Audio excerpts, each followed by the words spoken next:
Барлықтарыңызға сәлем. Бүгін сіздермен бірге келтіру формулалары жайлы өтетін боламын. Сіздермен бірге Мәді Парида, физика және математика мұғалімі. Ендеше кеттік.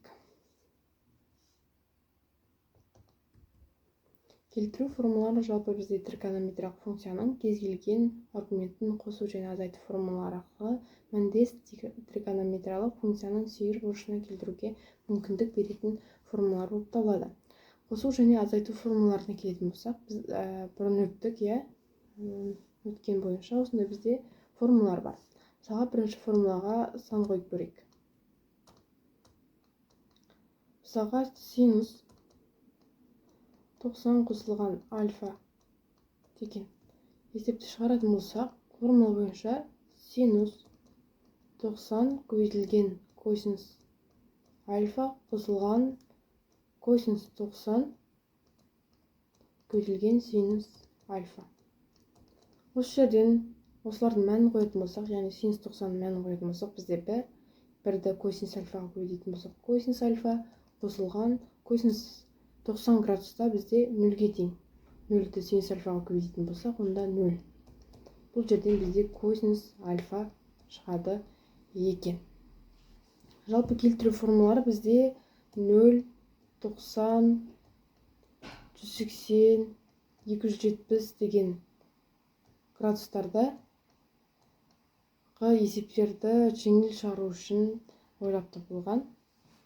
Және бұл градустар 4 нүктеде орналасқан ғой.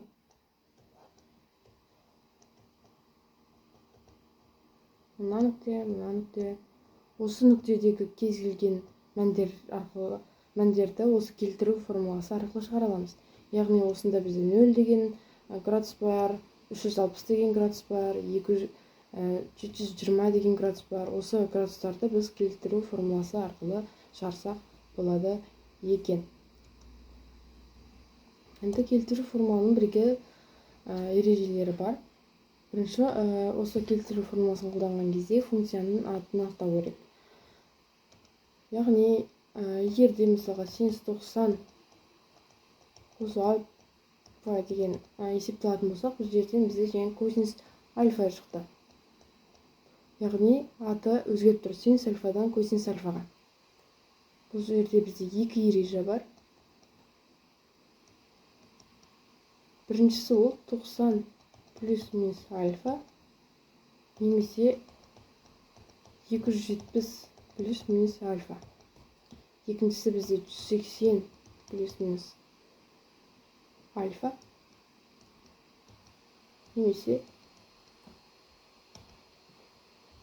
360 плюс минус альфа. Осы жерде функцияның аты бізде өзгереді.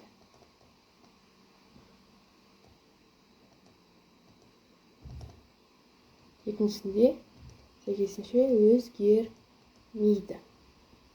Енді бұны қалай жаттап алуға болады тезірек. Ол үшін біз мынандай ереже қолдана аламыз. Мұнда 90, мұнда 270, 180, 360 деген градус. Енді 90 мен 270-ті көріп тұрғанымыздай тік таяқша көріп тұр. Ол өзгереді ма деген сұраққа деген ответ береді. Ал 180 мен 360 бізде керісінше горизонтально беріп тұр, яғни жоқ деген ответ береді. Яғни и жоқ. Егер 90 мен 270-ті көретін болсақ, ол яғни аты өзгереді. 180 мен 360-ті көретін болсақ, оның аты өзгермейді. Яғни, егер де синус 90 плюс альфа беретін болсақ, ол яғни косинусқа өзгеріп береді. Мысалға, тангенс 270 болатын болса, ол котангенске өзгеріп кетеді екен. Керісінше 180-360 болатын болса, бұл жерде мәндері өзгермей, синус қалпында қалады, косинус қалпында қалады. Қалған мәндерде сондай өз орнында қалады екен. Өз орнында қалады. Енді бұл функцияның бізде алдындағы таңбаларын анықтаудың да ережелері бар. Яғни қандай алдына таңба қоятынымыз жайлы. Ол үшін бізге осындай ширектер керек. Оның әрбір функцияның ширектегі таңбаларын жаттап алуымыз керек, оңай шығару үшін. Мысалға, синусты алатын болсақ, синус 90 плюс альфа. Неге бізде косинус альфа шығады? Мысалға, 90 деген градус мұнда тұр ғой. Мұнда тұр. 90-ға қосатын болсақ, 90 деген градус осында тұрса, оған қосатын болсақ, алдыға жылжиды. Яғни мына жерде ол. Яғни ол жердегі таңбасы бізде плюс. Сол себепті оң таңба қоямыз. Егер де косинус 90 қосылған альфа болатын болса, ол бізде минус синус альфа береді. Неге? Өйткені 90-да бізде мәні өзгереді. Сәйкесінше 90-нан қосатын болсақ, 90 деген мұнда тұр ғой. Оған қосатын болсақ, былай қарай. Оның таңбасы бізде минус болып тұр. Сол себепті бізде мәні минус синус альфа болады. Дәл солай тангенсте де, котангенсте де сондай болады.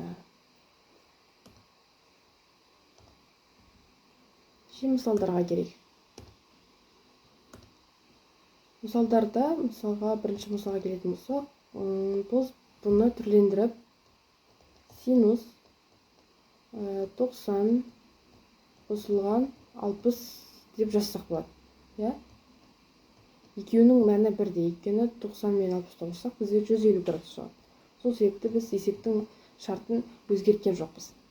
Осы жерден келтіру формуласына келтіретін болсақ, бізде мұнда 90 плюс альфа, яғни альфаның орнында кез келген градус. Сол себепті 90 болған себепті біз өзгертеміз. Яғни косинус болады. Ал таңбасына келетін болсақ, 90-ға қосатын болсақ, ол екінші ширекке барады. Ал синус екінші ширекте бізде оң таңбалы. Сол себепті оның таңбасы оң таңба болып қалады. Одан кейін альфа бізде 60 градус жазамыз, сонда косинус 60 градус деген қалады. Бұл жерде мәнін сонда 2-ден 1 деп жаза салсақ болады. Келесі есеп. Бұл жерде бізде келесіндей бір ереже бар. Егер де екі жақтың қосындысы 90-ға тең болатын болса, онда олар өзара тең, яғни синус пен косинус жайлы. Синус, мысалға синус 10 тең болады косинус 80-ге. Екеуінің қосындысы бізде 90-ға тең болып тұр. Сол себепті олар өзара тең болады. Мысалы косинус 45 тең болады синус 45 градусқа. Осы жерден көріп тұрғанымыздай квадрат тұр да, есептемеміздің шартында. Квадраттық формулаға келетін болсақ, бізде мынандай формула бар, синус квадрат альфа қосылған косинус квадрат альфа тең болады 1-ге. Осы жерден екеуінің біреуін синусқа айналдырып жіберсек болады, яғни синус косинус квадрат 10 градусты біз синус квадрат 80 градусқа айналдырсақ болады ереже бойынша. Сонда қосамыз косинус квадрат 80 градусты. Жауабы болады 1 екен. Келесі есепке барсақ, тангенс минус 1500 градус дейді. Бұны шығару үшін біз бірінші минус таңбасын алдына шығарып аламыз. Одан кейін 1500 қалады. Бұны біз түрлендірген кезде төрт точканың біреуіне сәйкес келетіндей қылып, яғни қай точкада тұрғанын табуымыз керек та, қай точкаға сәйкес келтірсек болады. Ең 1500 болғандықтан 360-ға бөлетін болсақ, 1440 шығады, оған қосамыз 60, сонда бұл 1500 шығады.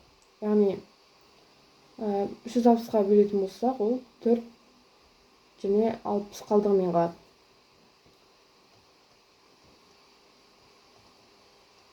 Біз бұны одан армен түрлендіріп, мен соны кеттім. 4 көбейтілген 360 деп жазсақ болады, оған қосамыз 60-та. Сонда мына мән бізде мына точка нүктеде тұр, ал бұл нүктеде бізде функцияның аты өзгермейді. Сол себепті тангенс өз атында қалады, тангенс болып. Ал 360-қа қосқан кезде тангенстің ширегінде плюс, минус, 360-да таңбасы 10, өзінің минус таңбасымен минус болып қалады. Сонда бұл тангенс 60 градус деген мәнде екен. Келесі синус 180 градус қосылған альфа дейді. Бізде 180 мен 360-та бізде аты өзгермейді. Сол себепті бізде синус өзі қалады. Таңбасына келетін болсақ, 180-ге қосатын болсақ, оның таңбасы минус болады, минус альфа болады. Көбейтеміз келесі косинус 90 градус қосылған альфа, 90 градуста аты өзгереді, яғни синус альфа. Ал таңбасы 90-ға альфаны қосатын болса екінші ширекке барады. Екінші ширекте косинус бізде минус таңбалы екен. Астына барайық. Тангенс 360 азайтылған альфа. Тангенс 360-та аты өзгермейді. Тангенс болып қала береді. 360-та азайтатын болсақ, 360 мына жерде тұр. Тангенс 360-та азайтатын болсақ, минус таңбалы болады. Дайын көйтеміз. 270 градуста бізде мәні, яғни аты өзгереді, яғни тангенс болып өзгереді. Өйткені жаңағы ережеміз бойынша ұмытқанбасақ, бұлай мына 2 градус болатын болса, ол өзгереді дегендей. Ал бұлай болатын болса, жоқ, өзгермейді. 270 градусқа қосатын болсақ, 270 градус деген мына жерде, 270-ке қосатын болсақ, былай қарай жылжиды, яғни 4-ші ширекке келеді, ал 4-ші ширектің мәні минус бізде. Сонда бізде синус квадрат бөлінген тангенс квадрат шығады екен. Бұны ары қарай жазатын болсақ, синус квадрат көбейтілген косинус квадрат бөлінген синус квадрат шығарады. Сонда жауабы шығады екен косинус квадрат. Осымен сабағымыз аяқталды. Түсінікті болды деген ойдамын. Келесі кездескенше сау болыңыздар.